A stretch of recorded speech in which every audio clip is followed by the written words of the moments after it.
नमस्कार, सीएनबीसी आवाज Motilal Oswal live studio में आप सभी का स्वागत है। आप देख रहे हैं ट्रेडर्स हॉटलाइन।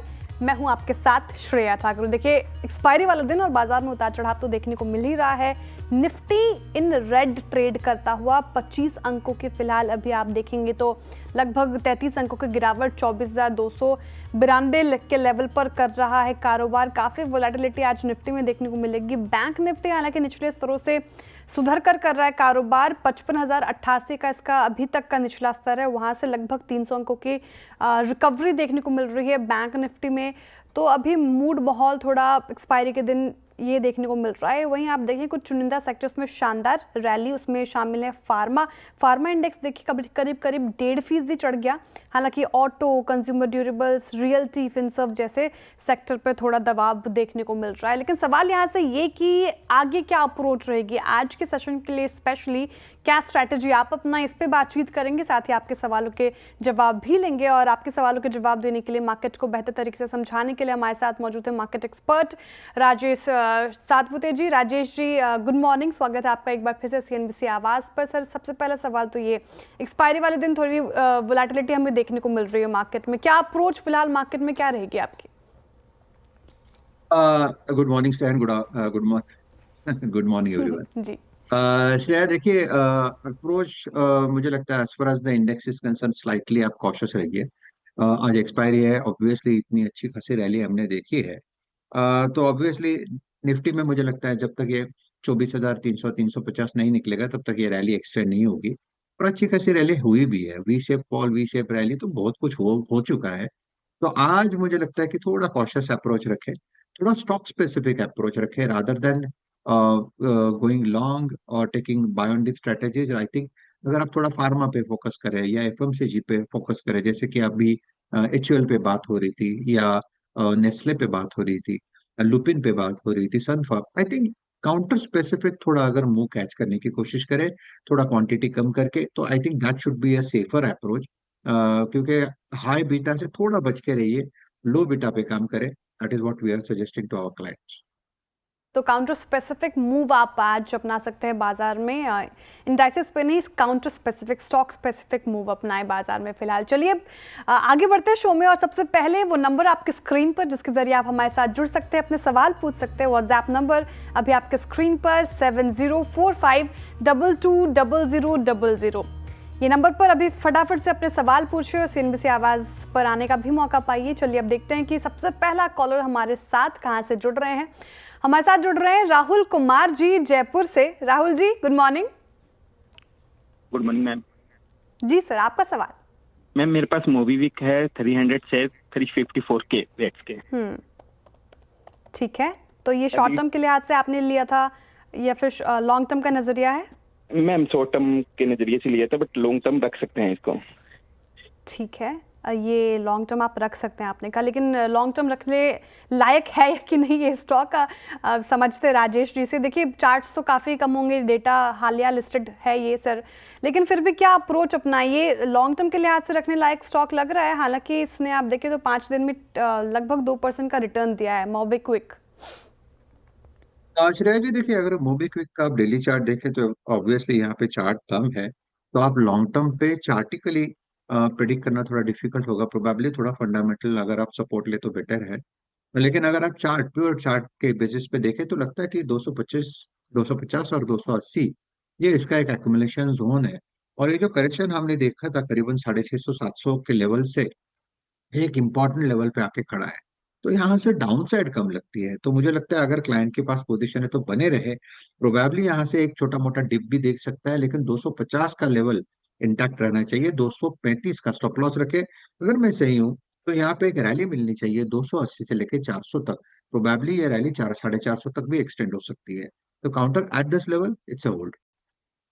ठीक है, at this level MobiKwik hold है, लेकिन 235 का स्टॉप लॉस लगाए हैं आप। चलिए अब आगे बढ़ते हैं शो में और रैलिस इंडिया के मैनेजमेंट के साथ बातचीत करते हैं। देखिए, चौथी तिमाही यानी कि Q4 रिजल्ट में रैलिस इंडिया का घाटा बढ़ा है। रेवेन्यू की बात करें तो वहाँ पे भी लगभग 1.5% से ज़्यादा की गिरावट देखने को मिली। नतीजों पर बात करने के लिए हमारे साथ जुड़ चुके हैं कंपनी के MD and CEO Gyanendra Shukla ji. Gyanendra ji, सुप्रभात, बहुत स्वागत है आपका सीएनबीसी आवाज़ पर।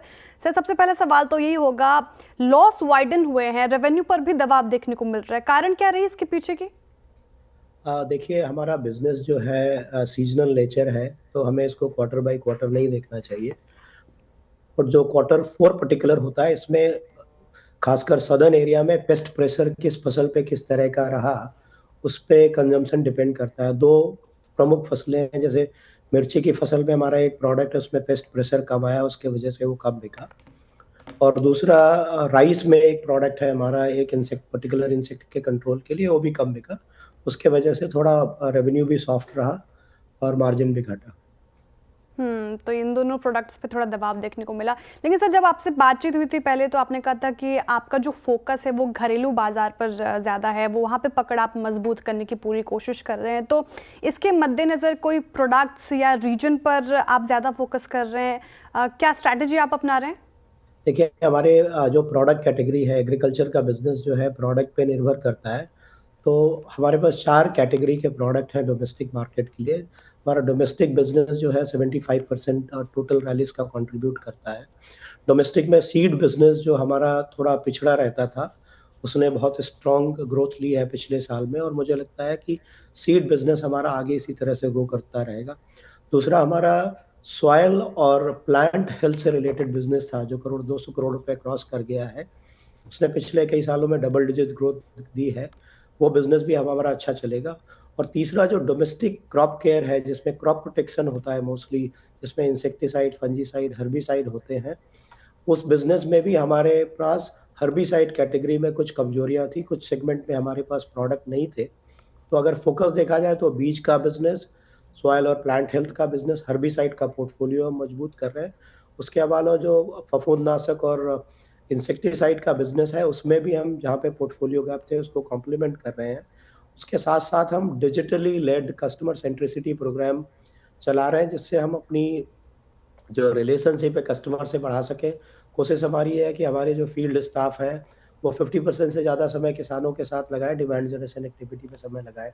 तो मुझे पूरी उम्मीद है, जो पोर्टफोलियो कंप्लीट करने के साथ किसानों के साथ रिलेशनशिप बढ़ाने से हम बिजनेस में अच्छी ग्रोथ देख सकते हैं।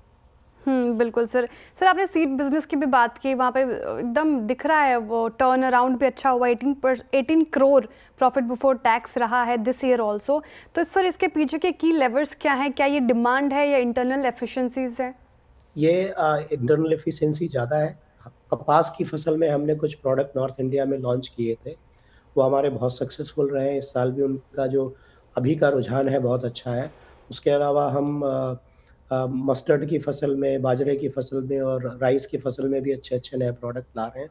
और कपास की कैटेगरी में भी हम जो साउथ और सेंट्रल जो बड़ा बिज़नेस का एरिया है, उसमें भी नए प्रोडक्ट लॉन्च कर रहे हैं। सर, आपके प्रोडक्ट के बारे में पढ़ रही थी मैं, लाफा, ये न्यू लॉन्च्ड प्रोडक्ट है आपका। ये कैसे काम कर रहा है सर मार्केट में? कैसी इसको डिमांड को लेकर इसका इनिशियल कैसा रिस्पॉन्स है? जी।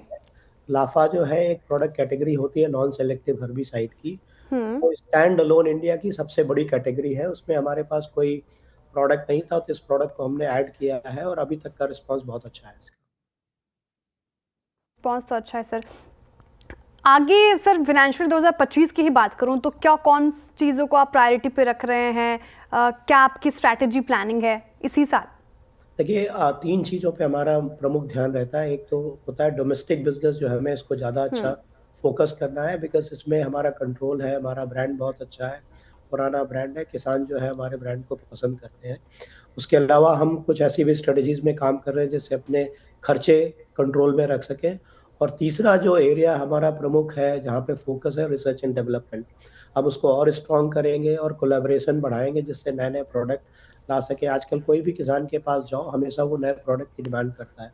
तो इन 4 एरिया से हमारा डोमेस्टिक बिजनेस स्ट्रॉन्ग होगा। जहाँ तक एक्सपोर्ट की बात है, हम बहुत सारे अमेरिका में, जापान में, यूरोप में नई-नई रिलेशनशिप एस्टेब्लिश कर रहे हैं। उन चीज़ों में टाइम लगता है, लेकिन मुझे लगता है कि आने वाले समय में जो हम जिस तरह से हम काम कर रहे हैं, नए कस्टमर डेवलप करने के, उससे हमें एक्सपोर्ट बिजनेस में भी फ़ायदा होगा। तो एक्सपोर्ट पोर्टफोलियो आप सर बढ़ा रहे हैं, तो इसके मद्देनज़र कोई इंटरनेशनल टाई अप्स है या फिर न्यू प्रोडक्ट्स को लेकर आप काम कर रहे हैं सर? देखिए, करीब करीब हमने 3 और 4 कंपनियों के साथ नया टाई अप किया, लेकिन हम इस समय, चूंकि हमारा कॉन्फिडेंशियलिटी एग्रीमेंट होता है, इसलिए हम कंपनियों के नाम नहीं बता सकते। और अग्री सर। शुरुआत छोटी है, लेकिन ये जो छोटी शुरुआत है, मुझे लगता है यही आगे बड़े बिजनेस में कन्वर्ट होगी। बिल्कुल सर।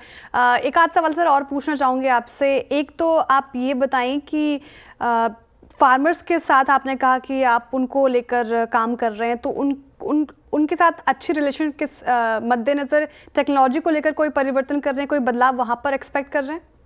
उस एरिया में हमारा फोकस बहुत है। हम ये सारा प्रोग्राम जो है डिजिटल बना रहे हैं। अभी हमने जैसे पिछले हफ्ते में ही एक WhatsApp based web application launch किया है, जिसके माध्यम से किसान हमारे से डायरेक्ट बात कर सकते हैं। ये उसके ऊपर है, जो पहले भी हमारी हेल्पलाइन थी, किसान हमसे उस पे भी बात कर सकते हैं। तो धीरे-धीरे हमारा लक्ष्य ये है कि कोई भी किसान जो है, हम हर किसान को उसकी खेत के मुताबिक उसको सलाह दे सकें, जनरल रिकमेंडेशन देने की जगह। बिल्कुल सर। आखिरी सवाल मेरी तरफ से सर, मॉनसून को लेकर एक्सपेक्टेशन सही है, सामान्य ही रहने की बात कही गई है। इसके मद्देनज़र फाइनेंशियल ईयर 2026 का गाइडेंस कैसे देख रहे हैं आप? देखिए, जिस तरह से हमने पोर्टफोलियो इनिशिएटिव लिए हैं, कस्टमर के साथ अपनी नज़दीकियाँ बढ़ाने की कोशिश की है। कमोडिटी प्राइसेस भी अच्छे हैं, मानसून की फोरकास्ट भी अच्छी है। मुझे उम्मीद तो है कि साल अच्छा जाना चाहिए, बाकी बहुत सारी चीज़ें होती हैं जो हमारे कंट्रोल में नहीं होती हैं, वो समय बताएगा। ठीक है, बहुत-बहुत शुक्रिया ज्ञानेंद्र जी, सीएनबीसी आवाज़ को अपना वक्त देने के लिए और तमाम सवालों के जवाब देने के लिए बहुत शुक्रिया सर। रैलीज इंडिया थोड़ा सा लॉस वाइडन हुआ, तो थोड़ा सा इस पे आप देखें, आज डेंट पड़ता हुआ नजर आ रहा है। लगभग 5.5% की गिरावट के साथ रैलीज इंडिया कर रहा है कारोबार। Rajesh ji, rallies India outlook management की कमेंट्री तो स्ट्रांग ही नजर आई, आपने भी सुनी होगी पूरी बातचीत। चार्ट्स पे कैसे प्लेस रही है? एक महीने में पॉजिटिव रिटर्न दिया है, पिछले साल की बात करें तो निराशा हाथ लगी है, लगभग 9% की गिरावट। अभी क्या करना चाहिए जिनके पास रैलिस इंडिया है?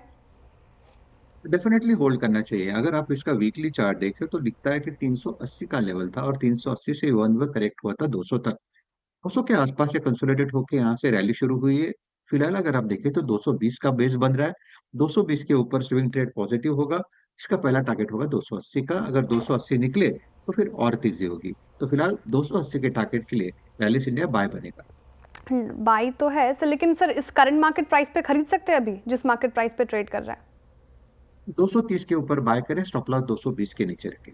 ठीक है, 230 के ऊपर बाई कर रहे हैं और स्टॉप लॉस 220 के नीचे, और फिलहाल 280 के टारगेट एक्सपेक्ट कर सकते हैं रैलीज इंडिया में। चलिए अब शो में आगे बढ़ते हैं और देखते हैं कि अगला कॉलर हमारे साथ कहां से जुड़ रहे हैं और उनसे बातचीत करने की कोशिश करते हैं। निर्मल जी हमारे साथ जुड़ रहे हैं बेंगलुरु से। Nirmal ji, good morning. Good morning ma'am. जी सर, आपका सवाल। मैम, मेरा सवाल आरसीएफ पे है। हाँ, आरसीएफ मैं होल्ड कर रहा हूँ, 1300 एवरेज करते करते आया है और 191 पे होल्ड कर रहा हूँ।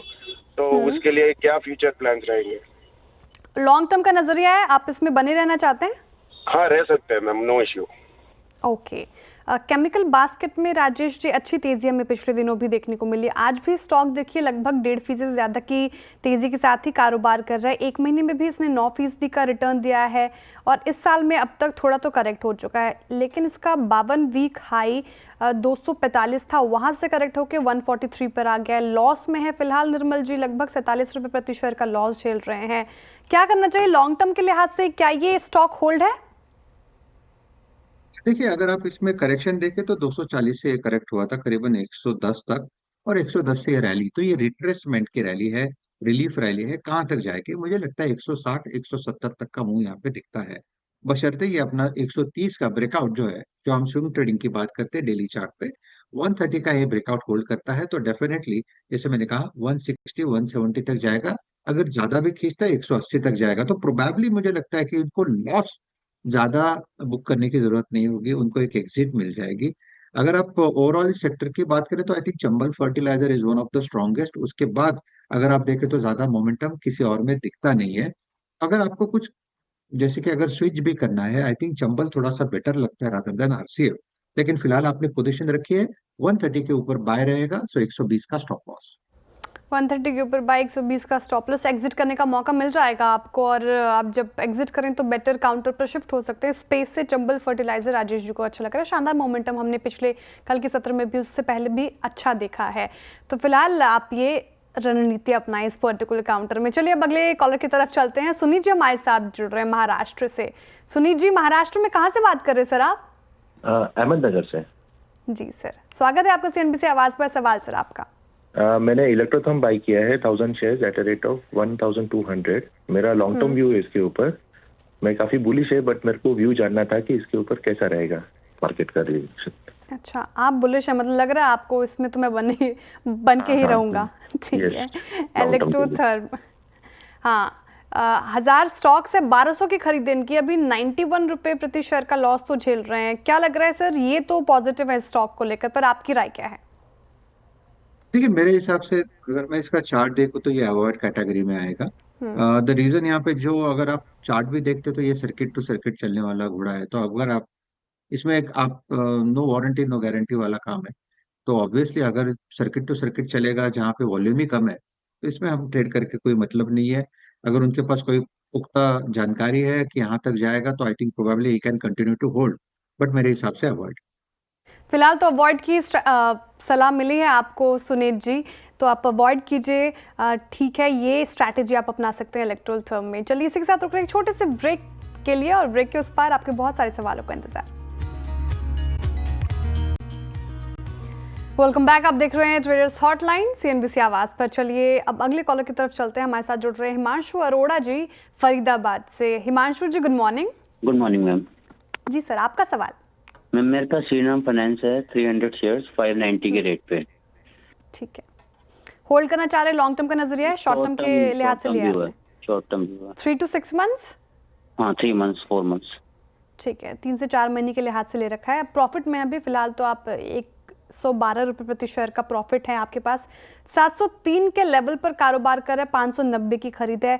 काउंटर अच्छा है ये, इसने शानदार तेजी दिखाई पिछले दिनों में भी। 6 महीने में भी इसने लगभग 8.5% का पॉजिटिव रिटर्न दिया है, और पिछले साल भी इसने 42% का गजब का रिटर्न दिया था अपने निवेशकों को। श्रीराम फाइनेंस 3 से 4 महीने के लिहाज से क्या लग रहा है, ये भी होल्ड करना चाहिए सर, जिस तरीके से प्रॉफिट इनको भी होता हुआ नजर आया, या फिर और भी अपनी अवधि जो है हिमांशु बढ़ा सकते हैं? क्या करना चाहिए इनको? जी, मेरे हिसाब से जब तक श्रीराम फाइनेंस का काउंटर ये जो है करीबन 680 का लेवल जब तक होल्ड करता है, तब तक मोमेंटम में कोई प्रॉब्लम नहीं है। मुझे लगता है कि यहाँ पे अगर एक शॉर्ट टर्म टारगेट भी ले तो करीबन 725 से लेके 750 ये इसका स्विंग का टारगेट है। तो डेफिनेटली ये होल्ड साइड का काउंटर होगा। जैसे मैंने कहा, इसका 680 का सपोर्ट है, तो ऑब्वियसली हमें एक स्टॉप लॉस रखना पड़ेगा करीबन 660 का। तो 660 के स्टॉप लॉस के साथ बने रहे। अगर ये तेजी और चलती है तो ऑब्वियसली एनबीएफसी भी चलेगा, तो श्रीराम फाइनेंस भी एक लीडर है तो वो भी चलेगा। तो प्रोबेबली ये जो पहला टारगेट है 725 से 750, ये भी सरपास हो सकता है। तो काउंटर अच्छा है, I think it's a hold. Counter अच्छा है, इट्स अ होल्ड, और एनबीएफसी में शानदार तेजी, उसी का एक शानदार स्टॉक श्रीराम फाइनेंस आप होल्ड कर सकते हैं। कुछ और स्टॉक्स की बात करते हैं, और सवाल भी उसी स्टॉक्स पर आ रहे हैं जहां पे हम देख रहे हैं एक्स पे, यूट्यूब पे लोग काफ़ी ज़्यादा सवाल पूछ रहे हैं। एक तो फार्मा सेक्टर में आज बिल्कुल अच्छी खासी तेज़ी देखने को मिल रही है। मार्केट में ही देखें आप तो सेक्टोरल शिफ्ट है। कल आईटी संभाल रहा था, आज फार्मा ने कोशिश की है। नेटको फार्मा 9.5% के करीब चढ़ गया सर, ये डे हाई पर कर रहा है कारोबार। नेटको फार्मा, ये जिनके पास है वो क्या करें अभी फिलहाल, होल्ड करना चाहिए या फिर प्रॉफिट बुकिंग कर सकते हैं यहाँ पे? देखिए, एक आप कह सकते हैं कि फार्मा में जितने करेक्शन होना था मेरे हिसाब से हो गया। अगर आप नेटको फार्मा की भी बात करें, यानी आज का भी यहाँ पे चार्ट देखें तो 10% का मूव, लगभग 9%, 10% का मूव है, वो भी राइज इन वॉल्यूम। और जिस तरह से ये ब्रेकआउट पैन आउट हो रहा है, मुझे लगता है ये करीबन 1000-1050 तक का स्विंग देगा। अगर उस लेवल के आसपास अटकता है, और अगर किसी के पास पोजीशन है लोअर साइड की, तो डेफिनेटली एक 10% का, आप कह सकते हैं 20% का आपको मूव फिट मिलता है 2-3 दिन में, तो एक अच्छा मोमेंट मुनाफा होगा स्विंग ट्रेडिंग के लिहाज से। लेकिन चार्ट देख के लगता है कि ये 1100 तक भी जा सकता है। तो अगर बॉटम फिशिंग किया है किसी ने 800 के आसपास, 920 का चल रहा है, तो फिलहाल तो मैं कहूंगा आप होल्ड रखे, प्लस 850 का होगा। होल्ड रखें, 1100 तक के लेवल्स दिख रहे हैं नेटको फार्मा में, तो फिलहाल ये काउंटर होल्ड है। अच्छा, एक्स पे सवाल पूछा है नुपुर गुप्ता जी ने, डेली व्यूअर हैं ट्रेडर्स हॉटलाइन की, कह रही हैं गुड मॉर्निंग नुपर जी, नोएडा से बात कर रही हैं। ये HUL पे पूछ रही 20 शेयर्स हैं, 2385 की इनकी खरीद है। HUL नतीजे ठीक लगे हैं, लेकिन स्ट्रीट ने इसको रिवॉर्ड नहीं किया और आप देखें तो 2% का डेंट अभी फिलहाल एकदम से तेज़ी बनी थी, लेकिन वहाँ से फिर से मुनाफा वसूली होते हुए दिखी है। 23.73 के लेवल पर कर रहा है कारोबार। और वहीं रिजल्ट्स की बात करें तो ठीक ठाक रहे रिजल्ट्स। एबिटा मार्जिन पर हालांकि थोड़ा सा प्रेशर देखने को मिला, लेकिन बाकी सेगमेंट्स में हमें बढ़ोतरी देखने को मिली है। मुनाफा भी बढ़ा है, अनुमान से ठीक आया है। आय में भी बढ़ोतरी है अनुमान से। साथ ही आप बात करें तो एबिटा मार्जिन में थोड़ी गिरावट देखने को मिल रही है, 23.1% से घटकर ये 22.8% हो गया है। होम केयर बिज में देखें आप तो वहाँ पे भी ठीक ठाक प्रदर्शन रहा। पर्सनल केयर में भी रेवेन्यू में बढ़ोतरी देखने को मिल रही है। फूड सेगमेंट में हालांकि थोड़ा प्रेशर रहा है, लेकिन चार्ट्स क्या इंडिकेट कर रहे हैं HUL के सर?